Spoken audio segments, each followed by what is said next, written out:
Hi, this is Sandra. I'm here again with another recipe, and this recipe is what I call my beef stew and dumplings. This is a classic in the South, y'all, and I'm telling you, we love to eat this beef stew and dumplings, just like blueberry dumplings and pearl dumplings. I'm about to show y'all some of those recipes. But this right here is going to be the beef stew and dumplings. All you need to do is get you some beef like this, like beef chunks, and put them in a crock pot so they can be real tender. See how tender that is? You want them tender like this. That's tender. Look, ain't that tender, y'all? So you have to have that in order to have a good tender beef stew. So make sure you put them in a crock pot with enough water to keep that broth real rich.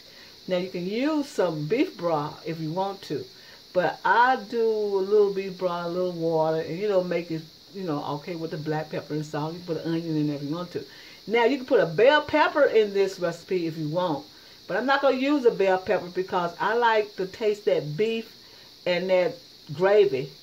Just a bell pepper is mostly like when you're doing beef tips and rice or something. So this is going to be a beef stew. So what we're going to do now is we're going to use onion. I got to tell you, we're going to use onion. We're going to use tomatoes right there. We're going to use salt, black pepper, and we're going to use Worcestershire sauce. Worcestershire sauce, yes, I'm going to use that. And we're going to do this. These are dumplings first. We got 2 cups of flour in here. Now you can use Bisquick if you want, but I'm not using Bisquick. I'm just using plain flour because we're doing collaboration with the Feast of 7 Days, the unleavened bread. So I'm just going to do this just with plain flour. Now I'm going to put a stick of butter. I think I did one for y'all. I just haven't put the out on the internet yet about the unleavened bread. I think I did a recipe for that. I haven't done it yet. But it'll come up. It'll show up soon. Yes, it'll show up soon. Okay, what I'm doing now is adding butter. And I'm going to stir it around in there like that to make sure it's incorporated. Now the butter got to be room temperature, or it could be just semi. But I make it room temperature so I can get it all blended into the flour, because the buttermilk is going to be cold. We're going to add salt, just like this. And this is going to be the dumplings. So we're going to add salt. We're going to add black pepper. Black pepper does wellness to this. And we're going to put some parsley flakes. I love parsley flakes, y'all. I really do. I'm going to put some parsley flakes like that in there. And we're going to stir this together around. Make sure it's blended. Okay, it smells good already, y'all. Now, we're going to add the buttermilk. This is all incorporated. You can tell that it looks like grain of sand. And we're going to add the buttermilk. And you know what, y'all? I almost forgot to put the egg in there. So we're going to get the egg. Just 1 minute, y'all. Just 1 second. We got to get the egg. Got to get the egg. Okay, we're going to beat the egg. And we're going to beat the egg up. Okay, we're going to beat the egg up. Just like that. We're going to beat the egg up and we'll add the egg in there. Now this is the dumplings now. Now you can do Bisquick like I said, and that'll be perfect. Got the egg in there like that. In this water, and then we're going to add the buttermilk. We're going to add buttermilk just a little bit. It's something about the buttermilk make the the dumplings real soft. So I suggest that you use a buttermilk in your Bisquick too, if you want to do it like that. And we're going to make this sort of like a little ball-like texture. That you can make a little balls in. Put a little bit more buttermilk. Like that. I love buttermilk. Buttermilk is a good old product that you have to freeze. Now if you get buttermilk and you say, well, I don't want to get buttermilk because it's always going bad, but get you some containers, like bottle containers, and put it in the freezer and reach in there and get what you want, and you'll be surprised how long that will last.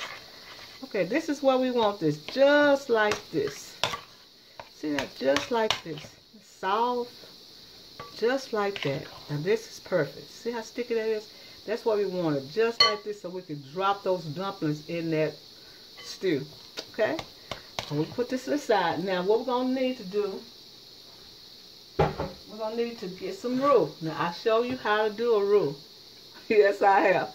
Now, this is a roux right here. This is a roux to make that gravy in those stews.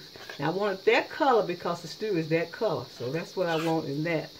So we got all this ready.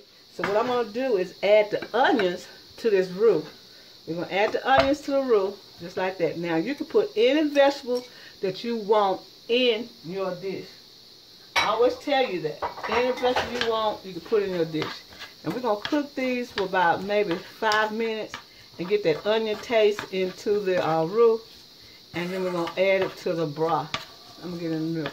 I mean, I keep saying mirror, y'all. Excuse me. I'm going to get in the camera. Okay. We're going to get this all done like this. I want to give a shout out to Pretty Princess Lisa. She changed her name to I don't know what it is. But she's, okay, something happened. So I'm showing, I hope I got most of the things in there. I just heard it. So we're going to go ahead and finish doing this and we'll be right back. All right. I have my beef stew broth. Now that's a big, good looking broth, y'all. Look at that. That's a good looking broth. And then I'm going to add the roux inside. Just like this. Just some of the roux in there just like that. That's going to give them the thickness that we're going to need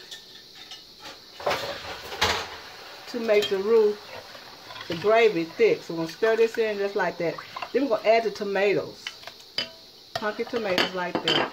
That gives them the richness as well. Now we're going to put the Worcestershire sauce in there. And I'm going to put about this spoonful in there, just like that. That should be enough. And then we're going to put this back on the burner so it can get thick. It's going to take about maybe a good 15 minutes for it to get where it's supposed to be. And we'll be right back, y'all. When we do that, be right back. Okay, as you see, it's a wrapping ball. That's what you want when you get ready to put your dumplings inside this pot. You want it to be a wrapping ball like this. And see, the tomatoes is giving a little color. And I put a teaspoonful of tomato paste in there to help it to get more richer. Now I'm going over here where the dumplings are. So I'm going to add a little rosemary and a little thyme to the dough. I don't want to add it to the broth because I don't want the broth to be too spicy. I mean herby. You know, I understand what I'm saying. Too herby. That's a good word. So what I'm going to do is show you how to drop these dumplings into that boiling broth like that. I'll show you how to do that. So what you do, we're going to have to mix all this together like this. And we're going to drop those in there. Now this is going to help thicken it up.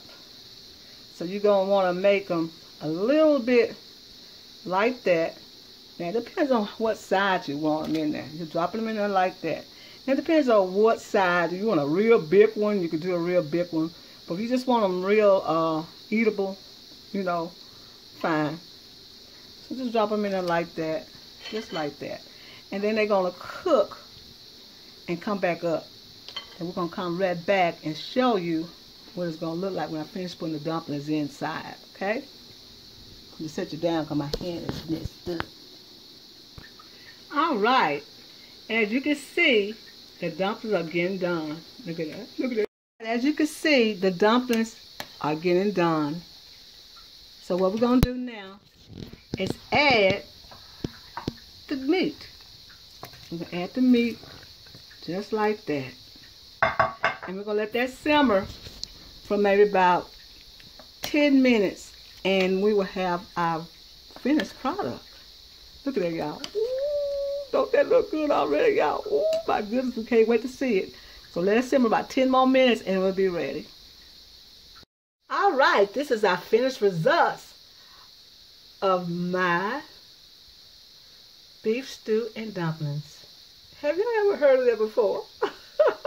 Well, here it is right here, y'all. I showed you how to do it. So these are end results of the matter. They're all that tender beef and the tender dumplings. I got me about 2 dumplings, y'all. And look at that. Ooh, that looks so good. Look at that. That rich gravy. I show you how to do the rule. How you make sure it's tasteful. Now you can put any season you want in there. You can put any season. You can put carrots in there. That's not a season, but you can. Potatoes, whatever you want, you can put in this stew. But I just use the basic. I use onion and Worcestershire sauce and tomatoes and a little tomato paste, and that's it. And I showed you how to do the dumplings without using the Bisquick. And this is what this is, y'all. Look at that. Ain't that beautiful? That is beautiful. And the meat is tender. Look at that. The meat is so tender. Look at how tender that meat is. Ain't that wonderful? That is good. Good. It's so good. And look at look at the gravy.